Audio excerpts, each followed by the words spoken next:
জুলাই সনদকে গ্রহণযোগ্য দলিলে পরিণত করার তাগিদ প্রধান উপদেষ্টার। 15 অক্টোবরের মধ্যে সনদ সই করতে চায় ঐকমত্য কমিশন। বিএনপির সাথে জাতিসংঘের আবাসিক প্রতিনিধি গোয়েন লুইসের বৈঠক। ফেব্রুয়ারিতে নির্বাচনের মাধ্যমে দেশে গণতন্ত্র ফিরিয়ে আনতে হবে বলেছেন আমির খসরু মাহমুদ।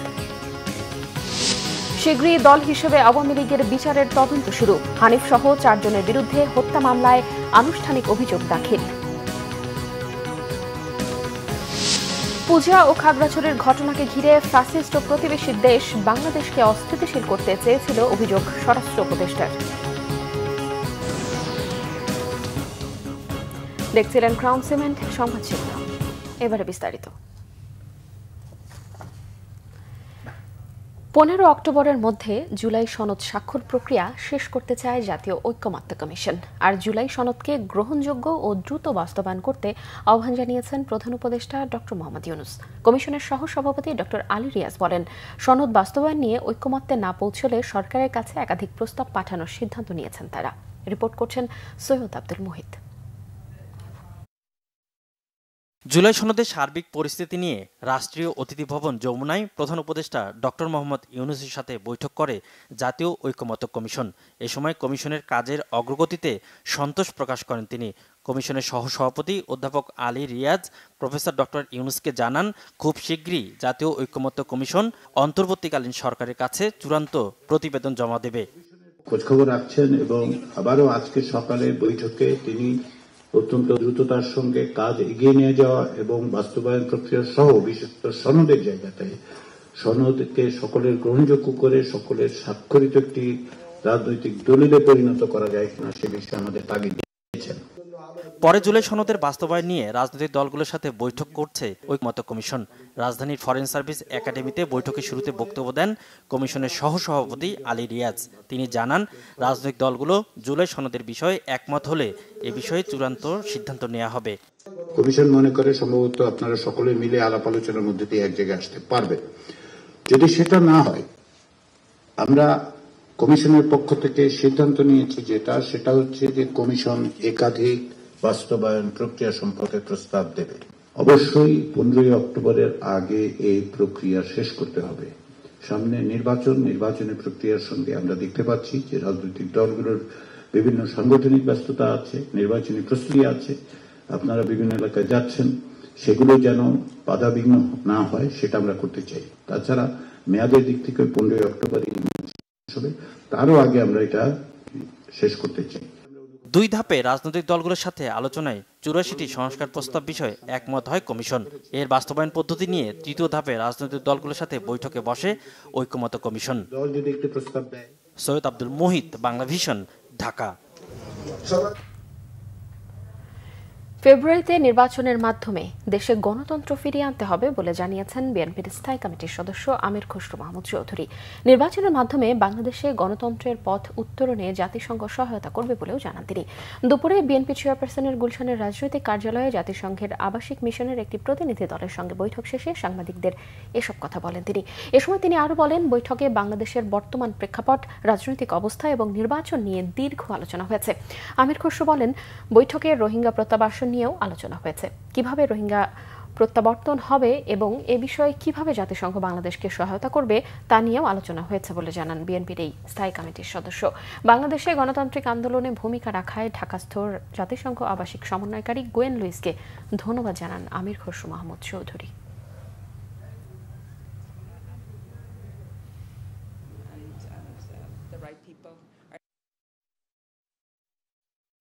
সবচেয়ে বড় চাহিদা হচ্ছে এই জনগণের এই মুহূর্তে গণতান্ত্রিক অর্ডার ফিরিয়ে আনতে গেলে একটা খুব সহসা একটা নির্বাচনের মাধ্যমে সে কাজটা আমাদেরকে করতে হবে। এবং ফেব্রুয়ারির প্রথমার্ধে যে নির্বাচনের আলোচনা চলছে, এটাকে কিভাবে সফলভাবে আমরা সমাপ্তি করতে পারি সেটা আলোচনা হয়েছে। রোহিঙ্গার বিষয়টা, রোহিঙ্গা প্রত্যাবর্তন এবং রোহিঙ্গাদের ওখানে যে আজকে মানবেতর জীবন যাপন করছে, এগুলো নিয়ে আলোচনা হয়েছে। Very important moment now in the lead up to the elections in February. As the UN, we're doing what we can to support the Election Commission and to make sure that everything is in place at a technical level to do what we can support the next few months. দেশের শিক্ষার মানোন্নয়নে অর্থের চেয়ে বেশি প্রয়োজন সুশাসনের। শিক্ষা নিয়ে BNP আয়োজিত সেমিনারে বক্তারা এসব কথা বলেন। তারা বলেন, প্রাথমিক শিক্ষকদের মান তৃতীয় শ্রেণীতে রেখে প্রথম শ্রেণীর নাগরিক তৈরি করার পরিকল্পনা সঠিক নয়। বক্তারা বলেন, সারা দেশে কয়েক লাখ শিক্ষক রয়েছে যাদের বেতন $100 মাত্র, যা দিয়ে শিক্ষার সঠিক মানোন্নয়ন সম্ভব নয়। জাতীয় বিশ্ববিদ্যালয়ের উপাচার্য ডক্টর আমানুল্লাহ বলেন, সঠিক রাজনৈতিক ইচ্ছে ও পরিকল্পনা ছাড়া শিক্ষা, স্বাস্থ্যসহ কোনো খাতেই উন্নয়ন সম্ভব নয়। তিনি বলেন, দেশের টেকসই উন্নয়নে অর্থ নয়, প্রয়োজন সুশাসন ও দুর্নীতি প্রতিরোধ। ঢাকা বিশ্ববিদ্যালয়ের উপাচার্য প্রফেসর মামুন আহমেদ বলেছেন, গত 15 বছরে ফ্যাসিবাদী শাসনামলে দেশের নৈতিকতা এবং মূল্যবোধের যথেষ্ট অবক্ষয় হয়েছে। এর থেকে উত্তরণে প্রয়োজনে টেকসই পরিকল্পনার এবং সাধারণ শিক্ষার পাশাপাশি কারিগরি শিক্ষার উপরও জোর দেন তারা। আলোচনায় বিভিন্ন বিশ্ববিদ্যালয়ের শিক্ষক, রাজনৈতিক নেতৃবৃন্দ এবং মাদ্রাসার প্রতিনিধিরাও অংশ নেন।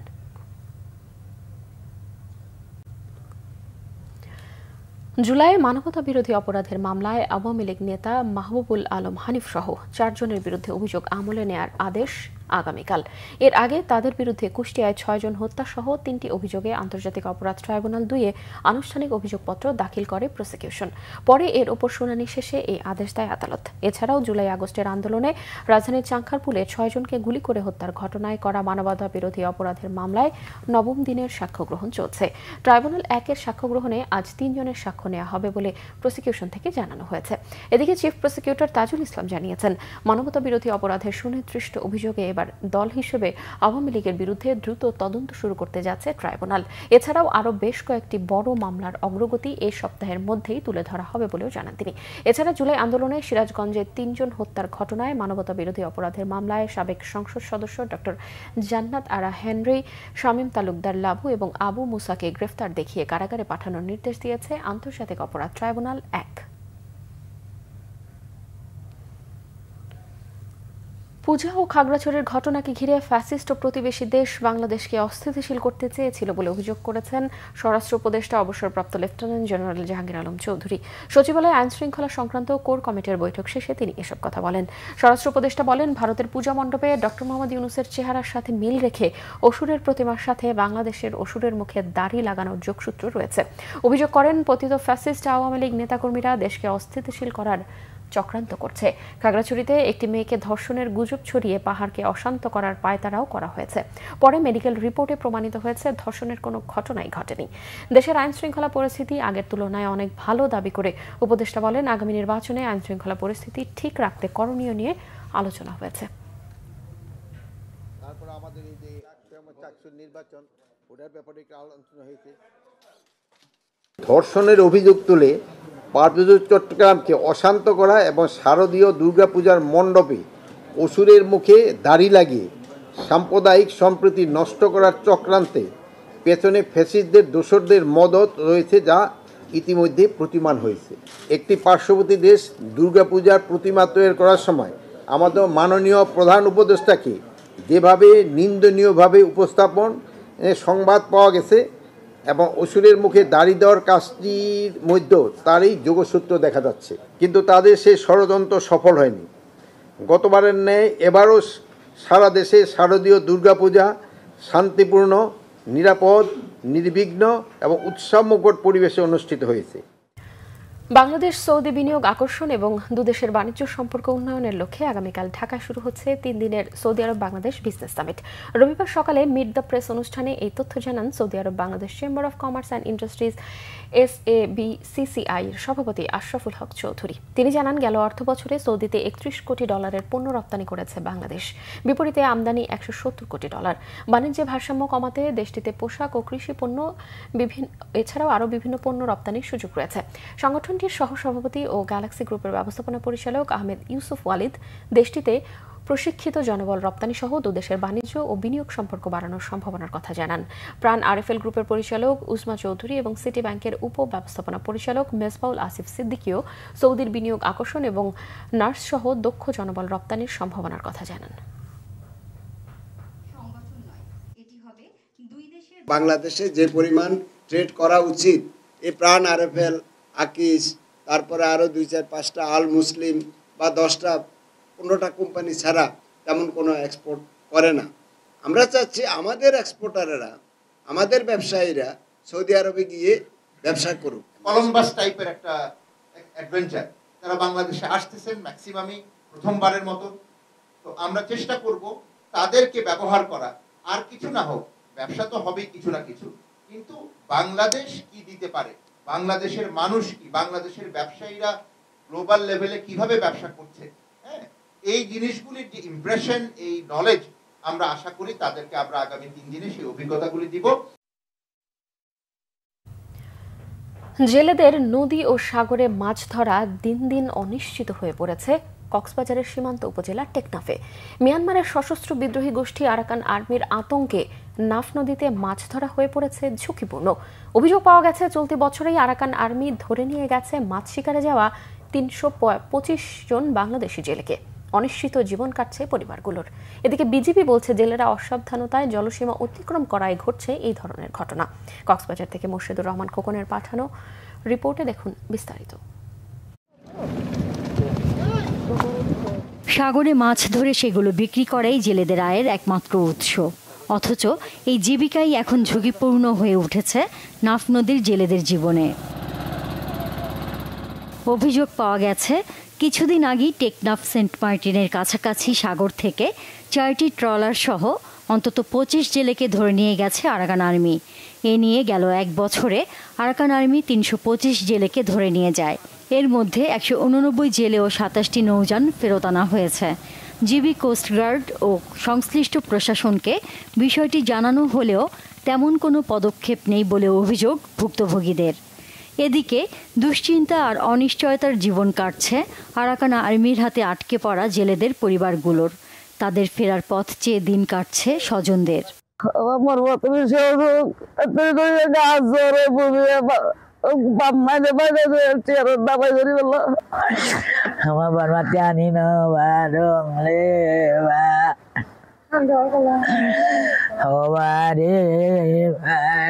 ওই অবশ্যই থাকবে যখন আরাকান আর্মি এখানে আসে বাংলাদেশের সীমান্তরে ধাওয়া করে নিয়ে যাচ্ছে, লোক জেলেদেরকে ধাওয়া করতেছে, বিভিন্ন ধরনের হুমকির মুখে আছি, তাও কি করব, পেটের জ্বালাতে অবশ্যই মাছ আহরণ করতে হচ্ছে। আর তো চলছে সমস্যা হয়ে যাবে বেশি, আরো বেড়ে হইলে খাইতে হলে বেশি কষ্ট। জেলেরা যেন জলসীমা অতিক্রম না করে সে বিষয়ে সতর্ক থাকার অনুরোধ জানিয়েছে টেকনাফ উপজেলা প্রশাসন ও রামুর বিজিবি সেক্টর। ধরে নিয়ে যাওয়া জেলেদের দ্রুতই ফেরত আনার প্রক্রিয়া চলছে বলেও আশ্বাস সংশ্লিষ্ট কর্মকর্তাদের। নাফ নদীতে যদি আসলে তারা সীমানা ক্রস করে সেই ক্ষেত্রে মাছ ধরাটি আবার বন্ধ হয়ে যেতে পারে। আসলে এই ক্ষেত্রে তাদেরকে বারবার সচেতন করার পরও এই ঘটনাগুলো একটু কমেছে, আগে আরো বেশি হতো, এখন কমেছে। যে 5 জনের ঘটনা আপনি বলেছেন সেটির সত্যতা আমরা জানি, সেটা আমরা জানি। আমরা ইতিমধ্যে সেগুলো সীমান্ত রক্ষা বাহিনী এবং কোস্টগার্ডকে জানিয়েছি।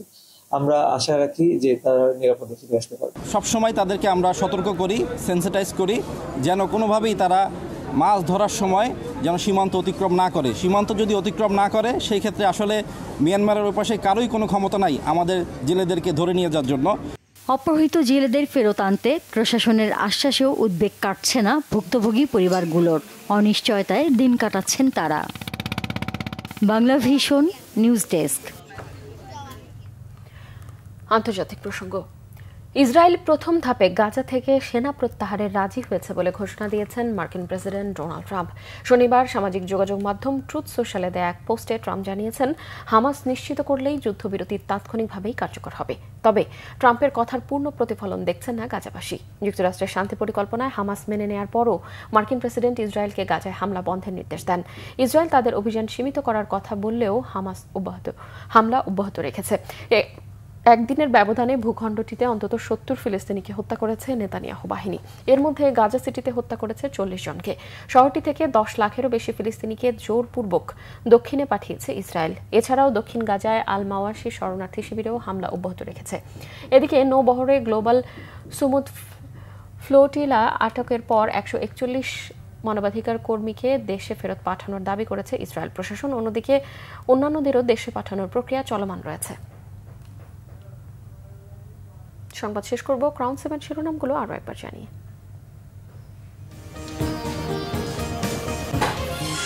জুলাই সনদকে গ্রহণযোগ্য দলিলে পরিণত করার তাগিদ প্রধান উপদেষ্টার। 15 অক্টোবরের মধ্যে সনদ সই করতে চায় ঐকমত্য কমিশন। বিএনপির সাথে জাতিসংঘের আবাসিক প্রতিনিধি গুয়েন লুইসের বৈঠক। ফেব্রুয়ারিতে নির্বাচনের মাধ্যমে দেশে গণতন্ত্র ফিরিয়ে আনতে হবে বলেছেন আমির খসরু মাহমুদ। শীঘ্রই দল হিসেবে আওয়ামী লীগের বিচারের তদন্ত শুরু। হানিফ সহ 4 জনের বিরুদ্ধে হত্যা মামলায় আনুষ্ঠানিক অভিযোগ দাখিল। পূজা ও খাগড়াছড়ির ঘটনাকে ঘিরে ফ্যাসিস্ট ও প্রতিবেশী দেশ বাংলাদেশকে অস্থিতিশীল করতে চেয়েছিল, অভিযোগ স্বরাষ্ট্র উপদেষ্টার।